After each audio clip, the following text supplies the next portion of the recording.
European football has taken notice. The British and international media are analyzing a statement victory from Arsenal in the UEFA Champions League. Away from home at the San Siro, the Gunners delivered a huge performance, beating Inter Milan 3-1. 2 goals from Gabriel Jesus, another from Victor Gyökeres, and a display full of confidence, control and maturity.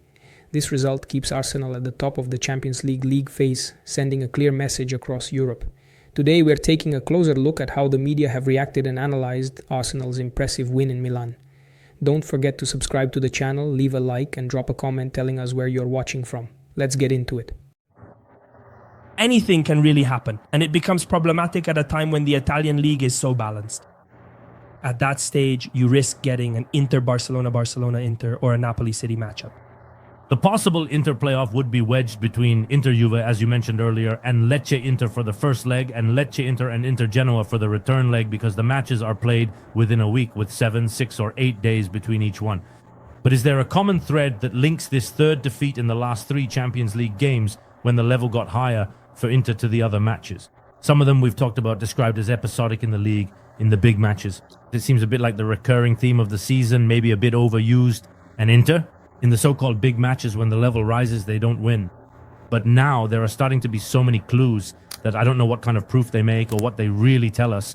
At first, let's start from, in the first 2 Champions League defeats, there was a lot of randomness, like the penalty incident against Liverpool and the goal conceded in the 95th minute from a set piece in Madrid. Today they played against the strongest team in Europe, along with Bayern Munich by far, and they held their own. They held their own, especially in the first half, responding blow for blow. However, in responding blow for blow, Inter gives the impression of being more fragile than other teams.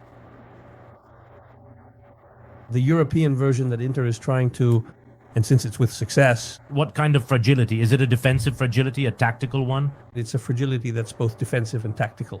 Both. Inter pushes many men past the ball line to try to win it back quickly.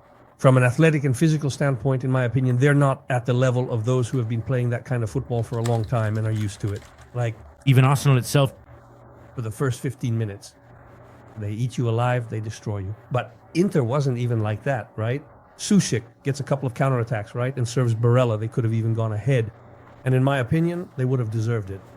But if you want to try to find an excuse, you can see it here. In this, there's the feeling, watching Inter in these matches here, especially today's, because even against Liverpool, where it was a slower paced game, much slower, where both teams had accepted that pace. There, though, the feeling between the 2 teams was that Inter was the one more likely to concede a goal. And Inter also came close to scoring the 2-2 goal before Diacere's goal, with some help from Sommel. Maybe we'll talk about that later. And they came close thanks mostly to Esposito, who came on at the end. I'd say, if we have to look for some good news on Inter's night, beyond what Ambro from Comaretto says, the impact, how he handled himself in certain moments of the match, Pio, who once again came on very well. I see a lot of people in the chat saying, right now, he should be Inter's starter, one of the 2 starters. Just like that. Also because of Thuram's form, which clearly is not at its best right now, far from it. You can really see it in the details. In my opinion, the key word of the evening and of Inter's journey, especially the second part of their Champions League run, is exactly that: details. Because in these matches, it's the details that make the difference. When you play at such high intensity, from the first minute to the last, the details, like having substitutes, which Arsenal had, also because they didn't start with their full starting 11, are the first thing that matters. And then why is that? Then the intensity drops. Inter's intensity drops over the course of the match. Then it's true they push forward, add another striker, and of course it's normal to risk getting caught on the counter-attack. But in the first half, it's a matter of details. The detail of how Arsenal takes set pieces. The detail of when you don't take advantage. Arsenal's weakness, since they press with such high intensity, is if you manage to bypass it or win the ball back from them. You have space when you win the ball. And here, when you have space, you have to be lethal. Because if you miss a goal, they have missed with Thuram. They have missed with Thuram in the initial decision, probably, but then they also missed in the other weak point of Arsenal. That is when Arsenal loses the ball because they force the play. Even in the first third of the field, it's a team that isn't afraid to play, to take risks, to make mistakes. But when they do make a mistake, you have to score. Stefano talks about the substitutions. At a certain point halfway through the second half, a very open match, 1-2. Inter takes off Lautaro Martinez and Barella, who are perhaps the 2 players of the highest caliber. On the global stage and across international borders, when considering its standing in the world today, it possesses a truly significant historical importance and profound cultural weight, combined with the captivating, magnetic charisma that defines its unique character.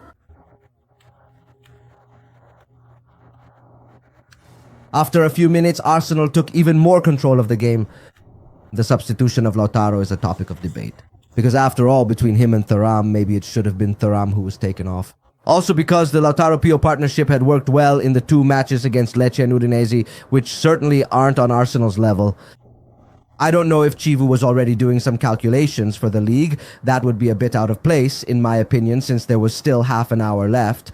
But in any case, it wasn't a brilliant evening. Not even for Lautaro, who once again this season tends to perform a bit below par in the big matches. Also because there's Inter-Pisa on Friday. The point is a general one. Arsenal's substitutions were impressive. Gabriel, Gyökeres, Rice, White, and I'm even forgetting a 5th, Martinelli.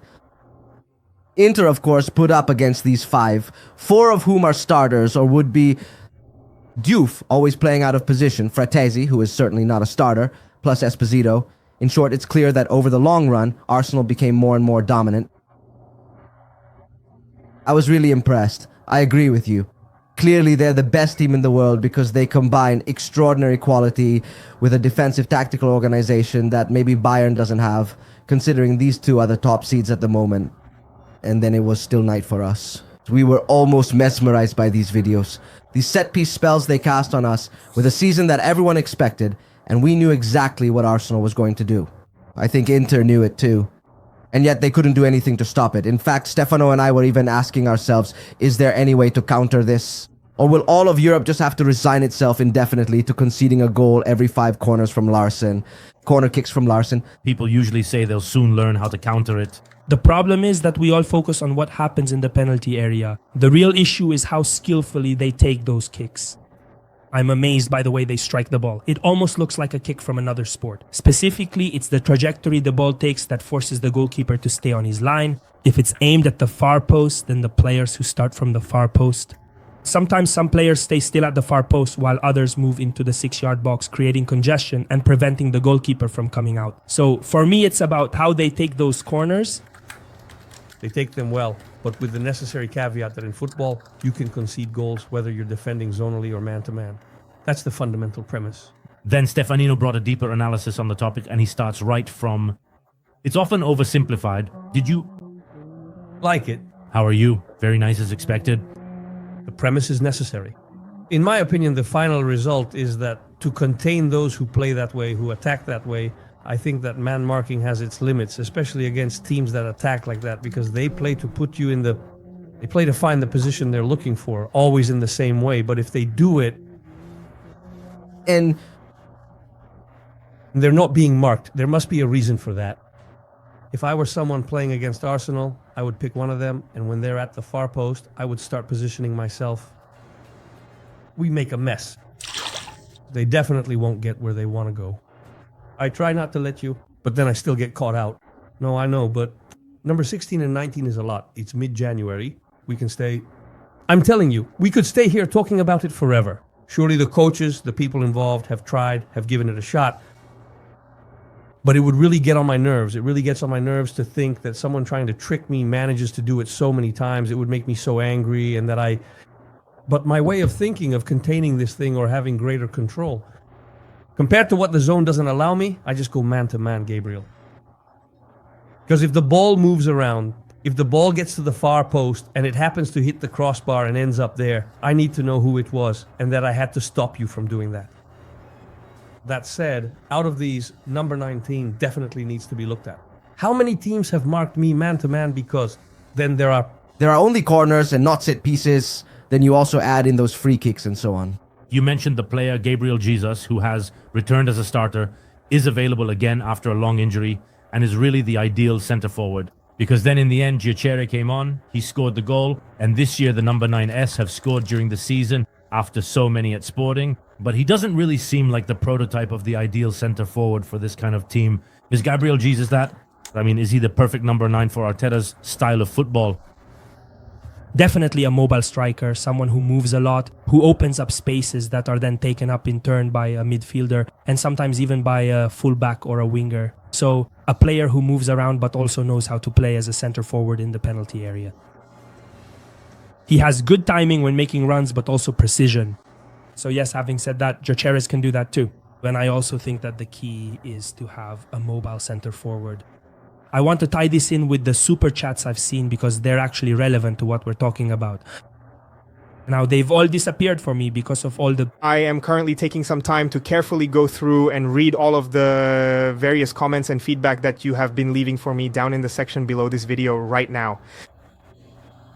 And then Jake, on the other hand. No, honestly, but Inter Arsenal, Inter Pisa, no, well... It's important, not so much for... Important maybe for the context. Inter is already qualified anyway. Well, in the meantime, you are going for the top 8. I mean, they're already qualified in the... 24, yes, but... If you win today, Playing 2 fewer competitive matches in February completely changes the situation. absolutely. Even the fact that maybe it lets you win a match against Arsenal. But also in terms of the probability of winning, though. I'm talking about the probability of winning. I mean, playing against Arsenal, it's very unlikely to win today. As a result... But why? Because have you seen a team that can find their flaws? It's hard to find a weakness because of their intensity. You're a Champions League finalist. Sure, but no, Inter. Inter now has the status where they go to play against Arsenal, saying not... I don't think these Inter players are thinking about Pisa rather than Arsenal. Not that, but... Today, You'll likely beat Pisagra as life goes. difference between Inter and Arsenal is quite clear. Beyond the incidents, the details, Inter really had to push themselves in the first half to be on Arsenal's level. They had to work so hard. I see a difference. Is it really that clear? Pretty clear. They are so... far from their potential. What about you, Ambro? I'll just give an example to make you think. Arsenal attacks equally well on the left and right. Inter today can't manage to attack on the right. They really struggle. They build and develop a lot on the left, trying to free up the right side.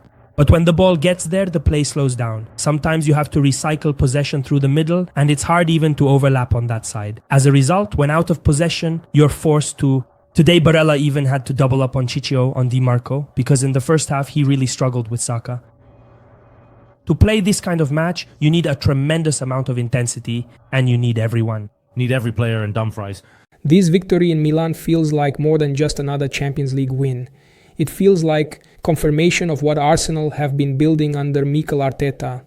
Winning 3-1 away against Inter is never easy, especially in a stadium with this history and pressure. But Arsenal didn't just survive, they imposed themselves. They played with composure, tactical intelligence, and a belief that this is a team fully aware of its own strength. Gabriel Jesus, with 2 goals, once again showed his importance in big European nights, while Gyökeres continues to add power, presence, and goals to this evolving Arsenal side. Every line of the team looks connected, organized, and confident. What stands out most is the identity. This is an Arsenal team that knows how to control matches, how to suffer when needed, and how to strike decisively at the right moments. That balance is the mark of a serious contender. Being top of the Champions League standings is no coincidence. And when you add that Arsenal are also leading the Premier League, it becomes impossible to ignore the scale of Arteta's work. He has built a team with personality, discipline, and ambition. A team that no longer hopes to compete at the highest level, it expects to be there. Right now, Arsenal aren't just winning games. They're convincing Europe that this project is real, sustainable, and capable of going all the way.